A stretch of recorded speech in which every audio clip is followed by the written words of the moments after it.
Hey, what's up, guys? So I did do some more tweaking with the Counter-Strike combo and crit rate build. This is what I can tell you so far. You can get away with doing combo crit and Counter-Strike. It's just really difficult because you wind up having to make a lot of concessions for getting Counter-Strike. You'll notice I have a combination of combo and Counter-Strike in here. There are some pieces like PAL combo that I don't want, but and stun, for example, that we could probably move, evasion that we could probably move in favor for crit rate. And that's like maybe another 12 to 18% more I can add to crit rate.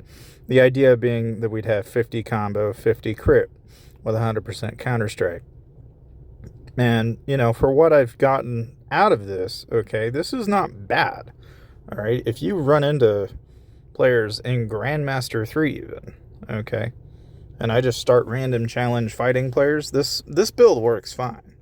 I mean, there's only one thing that I will say that a lot of Counter-Strike / Warrior players, you gotta have a stupid amount, and I mean a stupid amount in your prayer statue. I think this works better, but you honestly need HP, like you really do. Like you really need, if anything, I will trade this out and actually switch this particular stat out.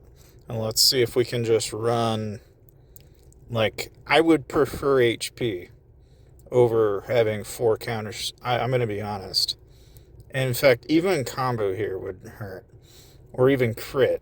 But the reasoning behind this is, so like what I'm saying is I'd almost rather have either another global HP here or another global attack buff, is what I'm getting at. Now, I don't know if I'll get it or not. I may not be able to roll it. I may not be able to. I don't know. Like 7,800, and we're just barely. Well, even with a combo bonus like that, though. Of course, I got to re-roll it and do a bunch of stuff. But even with that in mind, right? Combo multiplayer's at 72, 21k for counter. This works fine. It works great. And the only thing is I am running a martial mirror,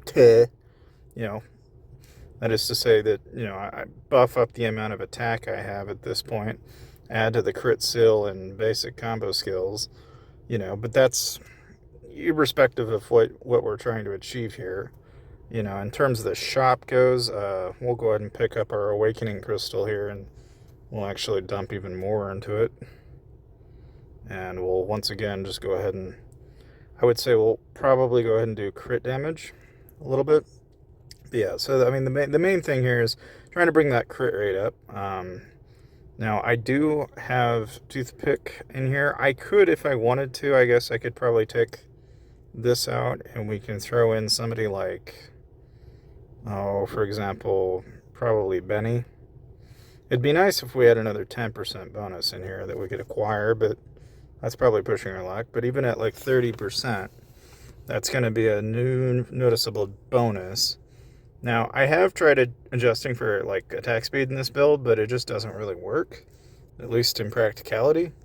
But as far as the enchants go, I'm running combo crit, just like I would in a Plume Monarch build, but it's not the main focus of the build. The main focus of the build is actually in Counter-Strike.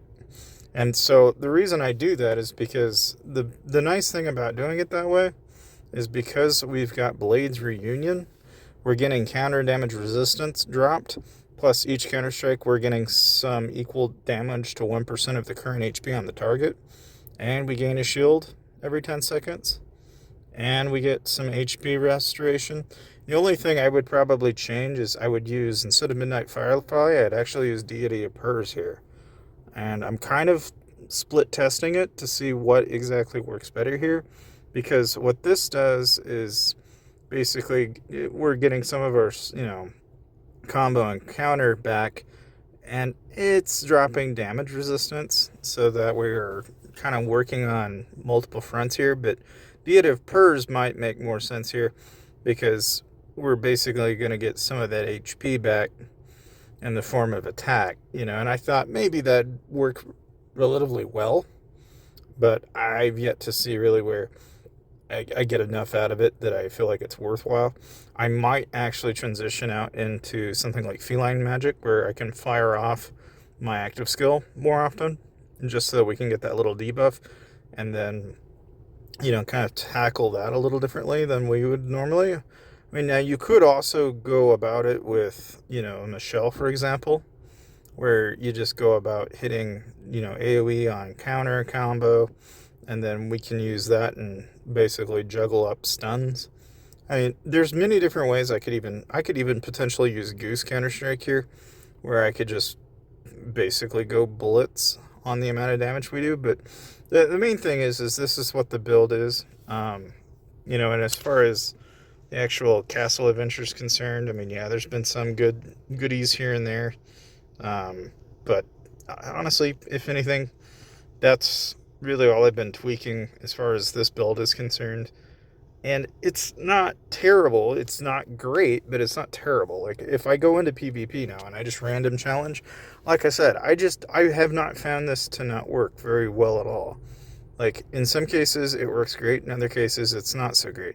It's very tanky. That's the difference between it and a lot of other builds, is it it succeeds in basically getting a lot of HP and defense, and then it responds in kind with the amount of counter strike that it does. That it's a lot different from like what I would expect in a Plume Monarch build. Because if, let's say, I go out and, well, I don't know, like if I go hit the challenge boss, for example, okay, the way this thing kind of goes about handling damage is different, but you can see it doesn't, it really doesn't work.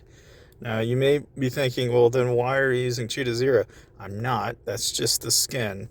I actually currently use the pumpkin carriage, but I kind of like to jump around a little and try, like, Trembling Pepe, for example, or, heck, I would even try using Magic Carpet in some instances. But, let's say if I use Trembling Pepe, for example, just to add to fewer people's confusion. Yes, I did use the Cantellum Rum for the Spectral Chant, but even that's kind of pushing it. Like, there is a way where you could go about this using kind of what, if anything, you could get all of the counters back.